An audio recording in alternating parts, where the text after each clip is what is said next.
Beberapa hari terakhir ini, kita mungkin dibuat terkesima dengan seorang anak laki-laki yang sedang khusyuk tilawah dengan baju lusuhnya. Kita juga mungkin dibuat tertegun malu dengan seorang nenek berumur 84 tahun, mu'alaf, namun semangatnya untuk mempelajari Al-Quran bab pemuda umur 15 tahun. Kita juga mungkin begitu tertampar dengan ungkapan seorang Khabib Nurmagomedov yang mengatakan bahwa orang non-muslim itu tidak membaca Al-Quran. Mereka juga tidak membaca hadis. Yang mereka baca adalah dirimu. Maka, jadilah cerminan Islam yang baik. Ya, begitulah mereka. Deretan sosok yang begitu mempesona dengan Al-Quran. Tak pernah merasa minder, namun malah begitu keras dalam menggaungkan kenikmatan dalam bersama Al-Quran. Laku kebaikan yang mereka lakukan seakan mengabarkan pada kita. Wahai manusia, kembalilah, dekatlah, lebih dekatlah lagi dengan Al-Quran. Kalian tak akan berbeda, namun kalian akan menjadi orang yang sangat spesial dengan Al-Quran. Ada sebuah pernyataan yang begitu menarik. Penghafal Al-Quran adalah orang yang paling sibuk. Setiap jam dalam harinya begitu melelahkan, namun nikmat. Selalu menggelitik hati dan pikirannya. Kapan merojaah, kapan menambah hafalan, lalu kapan pula menyisihkan waktu untuk menyebarkan kenikmatan Al-Quran. Serasa tak ada celah untuk sang penghafal untuk rebahan. Serasa tak ada istilah dalam kamus kehidupan yang kata malas. Dan serasa tak ada kesempatan baginya untuk melakukan hal yang sia-sia. Mungkin di antara light seekers ada yang memiliki teman yang begitu lekat dengan Al-Quran. Teman itu begitu menikmati kebersamaannya dengan Al-Quran. Ia begitu sabar menghafal kata demi kata dalam Al-Quran. Ia begitu bahagia berlama-lama dengan Al-Quran, sampai saat masanya tiba, terkadang kantuk pun sudah tak dirasa. Saat kantuk menyapa, tak mengapa katanya. Aku masih bisa ambil air wudhu. Atau jalan lain yang dia ambil adalah dengan berdiri, ataupun berjalan, sambil tetap menghafal, tilawah, ataupun murojaah. Heran.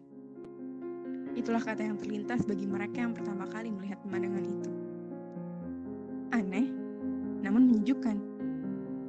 Dan menumbuhkan rasa keingintahuan yang begitu tinggi. Kok bisa ya mau seberjuang itu dengan Al-Quran? Jawabannya sederhana. Aku ingin bahagia. Jadi, aku berusaha untuk meraih cintanya Al-Quran. Karena yang aku tahu, seberapa banyak bahagia yang aku dapat, ya sesuai dengan kadar kebersamaanku dengan Al-Quran. Karena aku tahu bahwa jatuh cinta yang tak ada matinya adalah jatuh cinta terhadap Al-Quran. Cinta itu buta. Kalau udah cinta, rasa kecewa berubah menjadi bahagia, rasa khawatir berubah menjadi tenang, rasa haru menjadi seru, dan rasa-rasa negatif lainnya yang seketika berubah menjadi positif. Dialah Al-Quran. Kita tak mampu mengubah isinya. Namun, keajaiban Al-Quran mampu mengubah hidup orang yang dekat dengannya. Dialah Al-Quran. Satu-satunya buku bacaan yang justru penulis yang jatuh cinta kepada pembacanya. Dialah Al-Quran. Satu-satunya kitab yang dihafal sepanjang sejarah. Dialah Al-Quran. Satu-satunya kitab yang keautentikannya begitu dijaga oleh Allah. Dialah Al-Quran. Yang membacanya tak menemukan rasa bosan. Malah keinginan untuk membacanya yang terus tertanam. Sudah banyak keistimewaan yang didapat oleh orang-orang terdahulu karena Al-Quran. Seperti malaikat Jibril alaihi salam. Ia menjadi penghulunya para malaikat karena Al-Quran turun lewat perantaranya. Nabi Muhammad SAW menjadi rasul terbaik karena ia adalah penyampai Al-Quran. Bulan Ramadan menjadi bulan teristimewa karena pada bulan inilah Al-Quran diturunkan dari Lauhul Mahfuz ke Baitul Izzah pada malam Lailatul Qadar. Hai orang-orang beriman, jika kamu bertakwa kepada Allah, kami akan memberikan kepadamu Furqan, dan kami akan menghapus kesalahan-kesalahanmu serta menutupimu, dan Allah mempunyai karunia yang besar.